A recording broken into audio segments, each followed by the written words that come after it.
Another year, another Christopher Nolan movie. Where do I even begin with this one? To put it simply, Oppenheimer is utterly spectacular. That is, if you're a history and or science nerd like I am. If you're not, and you don't consider yourself a film connoisseur, then this might not be the movie for you. But what exactly makes Oppenheimer a movie that's phenomenal for some and a head-scratcher for others? Strap in, dear viewer. I'm going to dive deep into Oppenheimer and the genius of Christopher Nolan. Oppenheimer is Christopher Nolan's very first biopic, and it's a complex film because the subject of the film is complex himself. J. Robert Oppenheimer, while a brilliant physicist in his own right, is primarily known for leading the Manhattan Project, the massive public works project in the 1940s to develop the world's first nuclear weapon. In classic Nolan fashion, the film skips throughout time, going from past to future, back to present, all culminating in the creation of the Trinity atom bomb test at Alamogordo, New Mexico on July 15, 1945. The film's time skips are done to represent the complexity of the titular character and his struggles with the impact his work would potentially have. The audience is shown a man who attempts to poison his teacher, a true event while studying at Cambridge. The film also shows a blatant womanizer, although I'm not sure it succeeded at showing his womanizing ways very well.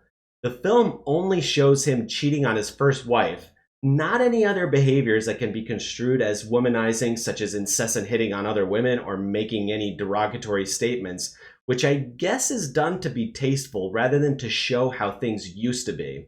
The film also shows the evolution of his thoughts on the use of nuclear weapons. What the film does very well is showing Oppenheimer's own confusion, his inner demons battling for control. He struggles with having to build the bomb simply because he doesn't want the Germans to build one first, but conversely, he's also not sure whether anyone, even the Americans, should have one. He knows of the awesome destructive power that he will unleash on the world, yet he continues on, both strongly convicted and simultaneously conflicted.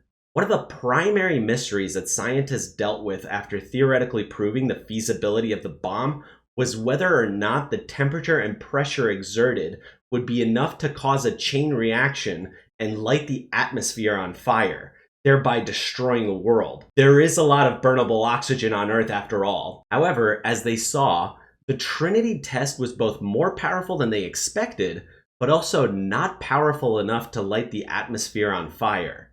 It turns out that fusing oxygen requires much higher temperatures and pressures. Thank goodness for the rest of us. It's these sorts of concepts that may fly over people's heads. For anyone who paid attention in high school chemistry and physics, though, this film provides a smorgasbord of neat little homages to the various chemists and physicists that were famous at the time. Seeing Enrico Fermi, for example, elicited a very fun reaction. He was portrayed in as funny a way as I expected. Fermi was known as an affable guy and creator of the world's first nuclear reactor. Nolan captured his mannerisms quite well. Then we had one of the antagonists of the film, Edward Teller, the creator of the first hydrogen bomb, that's fusion, not fission, and his tenuous relationship with Oppenheimer. This relationship was yet another portrayal of the conflicting nature of the work being conducted at Los Alamos. The film also showed the collegial and sometimes conflicting nature of relationships between scientists at the time. For example, the scene with Werner Heisenberg provided a bit of levity in an otherwise very serious film.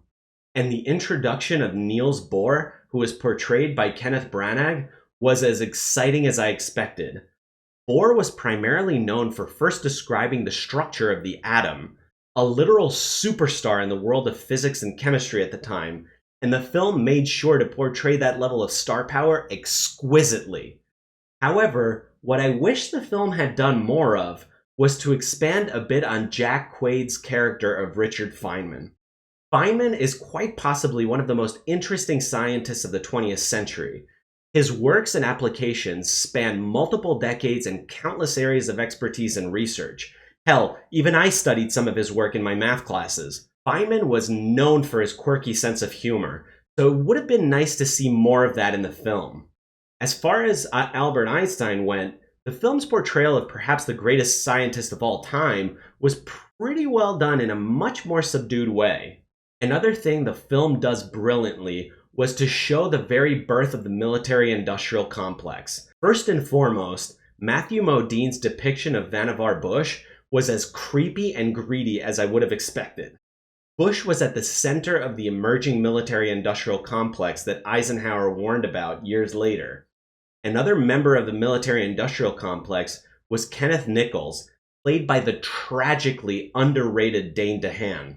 I would also be remiss if I didn't mention Robert Downey Jr.'s portrayal of former Atomic Energy Commission Chairman Lewis Strauss. A lot of the film's future flashes take place during his Senate confirmation hearings for Commerce Secretary. Oppenheimer and Strauss's relationship in real life was very contentious, and the film handles that complexity with great care. Strauss, a conservative Republican, had little in common with the liberal Oppenheimer. Through political machinations, Strauss wanted to quash any opposition to the burgeoning military-industrial complex, and a powerful and popular voice like Oppenheimer's needed to be silenced. This is perhaps the film's greatest achievement, the portrayal of the fervent nature of McCarthy era of American politics. Supporting this portrayal of left versus right, pacifist versus warmonger, was Florence Pugh's portrayal of Oppenheimer's first wife, an ardent communist involved in organizing several events and parties to unionize the scientific body.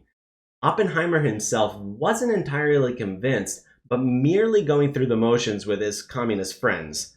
He was smart enough to let go of certain ideas in order to advance his career, which is shown early on in the film. Only later did his involvement in the unionizing events lead to biting him in the ass in the drummed up and sham hearing to reinstate his security clearance toward the end of the film. Perhaps the very core of the film can be summarized as the portrayal of what happens when someone tries to go against the prevailing view, how they are silenced and censored. The film may actually be interpreted as an allegory to the cancel culture we see today from the left. History ebbs and flows, like a wave in the ocean or a pendulum swinging back and forth.